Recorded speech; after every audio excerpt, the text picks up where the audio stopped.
ಸ್ನೇಹಿತರೆ ನಮಸ್ಕಾರ. ನಾನು ಜಯಪ್ರಕಾಶ್ ನಾಗ್ತಿಹಳ್ಳಿ. ನನ್ನ ಜೊತೆ ಇದ್ದಾರೆ ವಿಕಾಸ್. ಅವರು ನಮ್ಮ ಡೈಮಂಡ್ ಕಮ್ಯುನಿಟಿಯ ಒಬ್ಬ ಸದಸ್ಯರು. ಆಮ್, ಹಾಗೆ ಬಂದಿದ್ರು ನಮ್ಮ ಕಚೇರಿಗೆ. ಏನು ಸರ್ ಹೇಗಿದ್ದೀರಿ? ನೀವೊಂದು ಸಂದರ್ಶನ ಮಾಡಿ ಅಂತ ಒಂದು ಅಸೈನ್ಮೆಂಟ್ ಕೊಡ್ತಾ ಇದ್ದೀನಿ. ಈ ಅಸೈನ್ಮೆಂಟು ಯಾವ ರೀತಿ ಇರುತ್ತೆ ಅದಕ್ಕೆ ನಿಮ್ಮ ಮುಂದೆನೇ ಇಡ್ತಾ ಇದ್ದೀವಿ. ನೀವು ಕಾಮೆಂಟ್ ಮಾಡೋದ್ರ ಮೂಲಕ ಅದನ್ನು ಹೇಳಿ. Yes, over to you Vikas. ನೀವು ಏನಾದರೂ ಪ್ರಶ್ನೆ ಕೇಳ್ಬೋದು ನಮ್ಮನ್ನ. ನಮಸ್ಕಾರಗಳು ಸರ್. ನಮಸ್ಕಾರ. ಸರ್, ನಮ್ಮ ಆಕ್ಚುಲಿ ಪ್ರೆಸೆಂಟೇಷನ್ ಸ್ಕಿಲ್ಸ್ ನಮ್ಮ ಬಿಸ್ನೆಸ್ಗೆ ಅನುಕೂಲ ಆಗುವಂತ ಪ್ರೆಸೆಂಟೇಷನ್ ಸ್ಕಿಲ್ಸ್ ಬಗ್ಗೆ ನೀವು ಯಾವ ರೀತಿ ಅನುಭವ ಹೇಳ್ಬೋದು ಸರ್?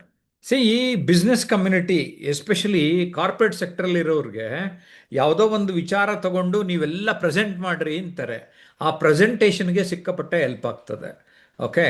ಸೊ ನೀವು ಬಿಸ್ನೆಸ್ನಲ್ಲಿ ಏನಾಗ್ತದೆ, ನಿಮ್ದೊಂದು ಪ್ರಾಡಕ್ಟ್ ಇರ್ತದೆ. ಆ ಪ್ರಾಡಕ್ಟ್ನ ನೀವು ಬೇರೆ ಜನರಿಗೆಲ್ಲ ನೀವು ಅರ್ಥ ಮಾಡಿಸ್ಬೇಕು. ಅರ್ಥ ಮಾಡಿಸೋಕ್ಕೂ ಕೂಡ ಇದು ಸಹಾಯ ಆಗ್ತದೆ. ಹಾಗೇನೆ ಸರ್, ಮುಂದೆ ಒಂದು ಪ್ರಶ್ನೆ ನನ್ನ ಕಡೆ ಗಮನ ಇದ್ದಿದೆ. ಕಸ್ಟಮರ್ ಇಂಟ್ರಾಕ್ಷನ್ ಬಗ್ಗೆ ನೀವು ನಮಗೆ ಹೇಳ್ಬೇಕು ಬಯಸ್ತಾ ಇದ್ದೀವಿ. ಈಗ ಕಸ್ಟಮರ್ ಈಸ್ ಕಿಂಗ್ ಅಂತ ಕೂಡ ನಾವು ಹೇಳ್ತೇವೆ. ಯಾವುದೇ ಒಬ್ಬ ಕಸ್ಟಮರ್ ಬಂದಾಗ ಅವ್ರ ಆ್ಯಂಗಲ್ಲಿಂದ ಅವ್ರಿಗೇನು ಬೇಕು ಲಾಭ ಅದನ್ನು ನೋಡ್ತಾ ಇರ್ತಾರೆ. ನಾವು ಅವ್ರಿಗೇನು ಬೇಕು, ಅವರ ಮನಸ್ಸಲ್ಲಿ ಏನಿದೆ ಅಂತ ತಿಳ್ಕೊಂಡು ಮಾತನಾಡೋದಿದೆಯಲ್ಲ, ಅಲ್ಲಿ ಮಾತನಾಡುವ ಕಲೆಯ ಮಹತ್ವ ಹೆಚ್ಚಿದೆ ಸರ್. ಹಾಗೇನೆ ನಮ್ಮ ಬಿಸ್ನೆಸ್ ಫೀಲ್ಡ್ಗೆ ನಿಮ್ಮ ಒಂದು ಪಬ್ಲಿಕ್ ಸ್ಪೀಕಿಂಗ್ ಸೇಲ್ಸ್ ಮುಖಾಂತರ ಯಾವ ತರ ಸೇಲ್ಸ್ಗೆ ನಾವು ಇಂಪ್ರೂವ್ಮೆಂಟ್ಸ್ ಈಗ ಮಾಡಬಹುದು? ಮಾರಾಟ ಆಗಬೇಕು ಅಂದರೆ ಜನ ಕನ್ವಿನ್ಸ್ ಆಗಬೇಕು. ಆ ಜನನ್ನ ಕನ್ವಿನ್ಸ್ ಮಾಡೋಕ್ಕೆ ಈಗೇನು ನಾವು ಮಾತನ್ನೇ ಬಳಸ್ಬೇಕಲ್ವಾ? ನಾವು ಮಾತನ್ನೇ ಅವ್ರ ಮೈಂಡನ್ನು ರೀಡ್ ಮಾಡಿಕೊಂಡು ಅದಕ್ಕೆ ತಕ್ಕಂಗೆ ಅವರಲ್ಲಿ ಉದ್ಭವ ಆಗುವ ಪ್ರಶ್ನೆಗೆ ಉತ್ತರಗಳನ್ನು ನೀಡುತ್ತಾ ನಮ್ಮಲ್ಲಿರುವ ಪ್ರಾಡಕ್ಟು ಅವ್ರಿಗೆ ಹೇಗೆ ಮ್ಯಾಚ್ ಆಗುತ್ತೆ ಅನ್ನೋದನ್ನ ತಿಳಿಸ್ಬೇಕಾಗ್ತದೆ. Okay sir, thank you sir. ಹಾಗೇನೆ ಮಾರ್ಕೆಟಿಂಗ್ ಸ್ಕಿಲ್ಸ್ ಬಗ್ಗೆ ನಾವು ಭಾಷಣ ಹೇಗೆ ಉಪಯೋಗಿಸಬಹುದು? ಈಗ ಒಟ್ಟಾರೆಯ ಮಾರ್ಕೆಟಿಂಗ್ ಅಂದರೆ ನಮ್ಮ ಒಂದು ಪ್ರಾಡಕ್ಟ್ ಇದೆ. ಆ ಪ್ರಾಡಕ್ಟು ಹೆಚ್ಚು ಜನರಿಗೆ ತಲುಪಬೇಕು ಅಂದರೆ ಅದನ್ನು ಸೋಷಿಯಲ್ ಮೀಡಿಯಾ ಮೂಲಕ ಆಗ್ಬೋದು, ಅಡ್ವರ್ಟೈಸ್ಮೆಂಟ್ ಮೂಲಕ ಆಗಿರ್ಬೋದು, ಒಂದು ವಿಡಿಯೋಗಳನ್ನು ಮಾಡೋದ್ರ ಮೂಲಕ ಆಗಿರ್ಬೋದು, ನಾನು ಹೆಚ್ಚಿನ ಜನರಿಗೆ ತಲುಪ್ತಾ ಇರಬೇಕು.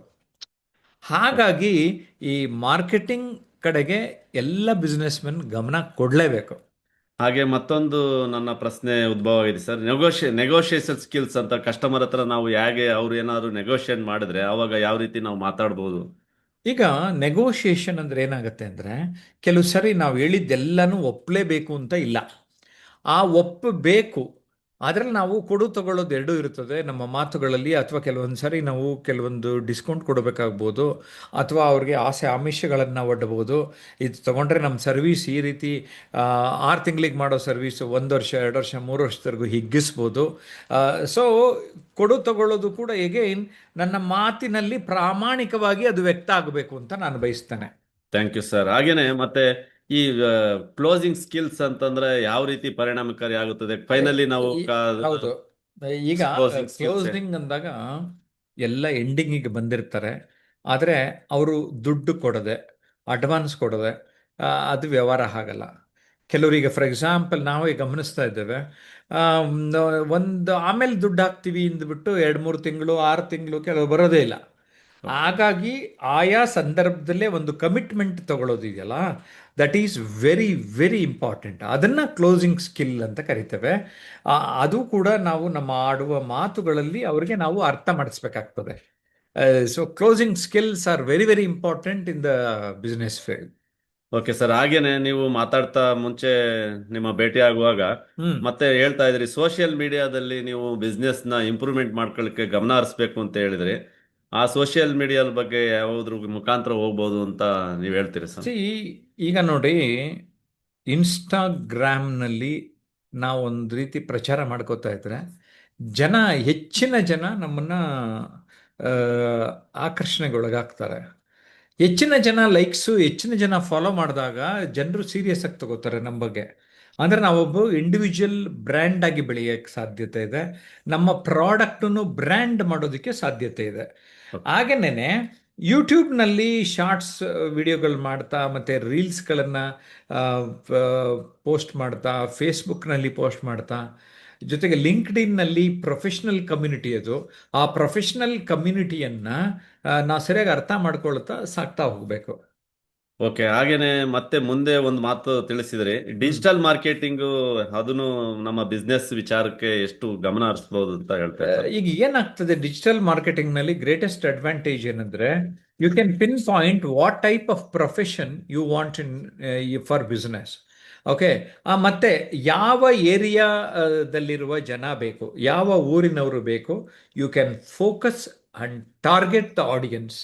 ನಮ್ಗೆ ಯಾರು ಬೇಕು ಅನ್ನೋದನ್ನ ಟಾರ್ಗೆಟ್ ಮಾಡೋದಕ್ಕೆ ಡಿಜಿಟಲ್ ಮಾರ್ಕೆಟಿಂಗಲ್ಲಿ ತುಂಬ ಸ್ಕೋಪ್ ಇದೆ. ಎಸ್ಪೆಷಲಿ ಫೇಸ್ಬುಕ್ ಅಂಡ್ ಇನ್ಸ್ಟಾಗ್ರಾಮ್ನಲ್ಲಿ ಮತ್ತು ಗೂಗಲ್ ಆ್ಯಡ್ಸ್ ಮುಖಾಂತರ ಯೂಟ್ಯೂಬ್ನಲ್ಲಿ ಸಿಕ್ಕಾಪಟ್ಟೆ ಜನಕ್ಕೆ ಬಿಸ್ನೆಸ್ನಲ್ಲಿ ಎಲ್ಪ್ ಆಗ್ತಾ ಇದೆ.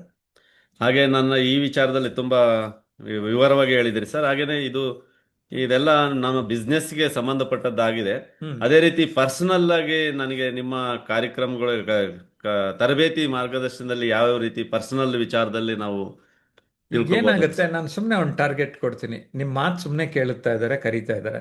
ಸರ್ ಒಂದು 25,000 ಫೀಸ್ ಕೊಡ್ತೀವಿ, ಬನ್ನಿ ಒಂದು ಅರ್ಧ ಗಂಟೆ 1 ಗಂಟೆ ಮಾತಾಡಿದ್ರೆ ಹೆಂಗಿರ್ತದೆ? ನಾನು ನಿಮ್ಗಳಿಗೋಸ್ಕರ ಟಾರ್ಗೆಟ್ ಇಡ್ತಾ ಇರೋದು ಹಾಗೆ. ನನ್ನ ಹತ್ರ ಡೈಮಂಡ್ ಕಮ್ಯುನಿಟಿಗೆ ಬರೋದಷ್ಟೇ ಅಲ್ಲ, you have to earn lot of money. Minimum ಒಂದು ತಿಂಗಳಿಗೆ ನೀವಿಗೇನೋ ಆದಾಯ ಇದೆಯಲ್ಲ, ಅದು ತಿಂಗಳಿಗೆ 1 ಲಕ್ಷ ಆದಾಯ ಜಾಸ್ತಿ ಆಗಬೇಕು ಅನ್ನೋದು ನನ್ನ ಟಾರ್ಗೆಟ್.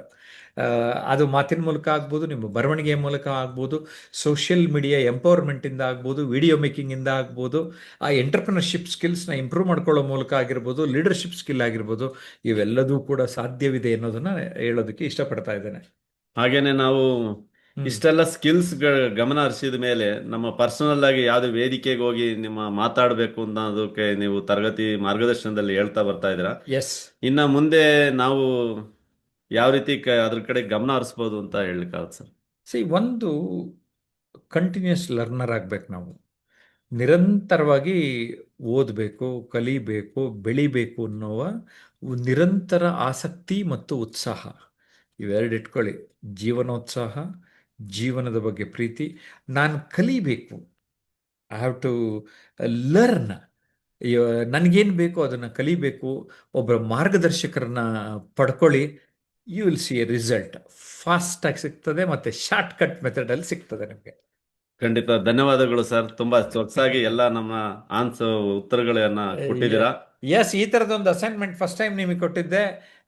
ನಿಮ್ಗೆ ಹೇಗೆ ಅನ್ನಿಸ್ತು? ಖಂಡಿತವಾಗಿತ್ತ ಸರ್. ಇದು ಅಸೈನ್ಮೆಂಟ್ ಅನ್ನೋದಕ್ಕಿಂತ ನಮ್ಮ ಹಾ. ಬಿಸ್ನೆಸ್ ವಿಚಾರದಾಗಲಿ ಆಗ್ಲಿ ಎಲ್ಲದನ್ನು ಪ್ರತಿಯೊಂದು ನಮ್ಮ ಪರ್ಸನಲ್ ವಿಚಾರಕ್ಕೆ ಆಗ್ಲಿ ಹಾ. ಎಲ್ಲ ನಿರಂತರ ಕಲಿಕೆಗೆ ತುಂಬಾ ಅನುಕೂಲ ಆಗುತ್ತೆ ಅಂತ ಹೇಳ್ಬೋದು sir. Yes, because I wish you all the best. Thank you very much. Thank you sir.